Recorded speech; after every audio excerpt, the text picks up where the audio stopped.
Korang jom Wani nak tunjuk cara tutup untuk kita orang punya kemah waterproof. Korang boleh tengok video ni sampai habis tau. Okey, first yang pertama, korang hanya buka dia punya outer dan full dahulu.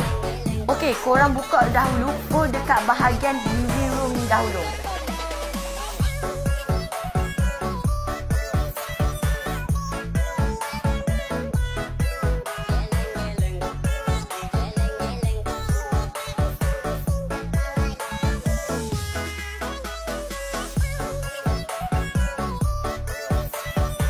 Okey, so bila korang dah buka untuk bahagian full untuk yang living room punya, korang just buka sahaja dia punya outer layer ni.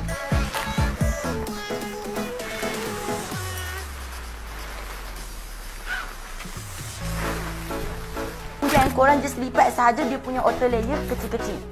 Bila korang dah buka you guys punya outer layer, korang buka pula full untuk bahagian kemah.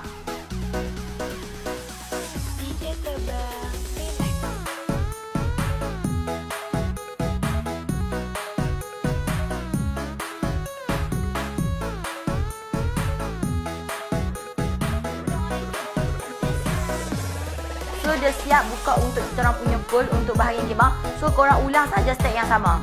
Nampak tak Wani dah cabut untuk dia punya full. So korang just lipat sahaja you guys punya kemah. Ni adalah waterproof tank kita. Bila dah lipat simpan dalam beg, nampak kecil sahaja tau. Nak bawa ke mana-mana pun senang tau. So korang nampak tak cara tutup untuk kita punya waterproof tank.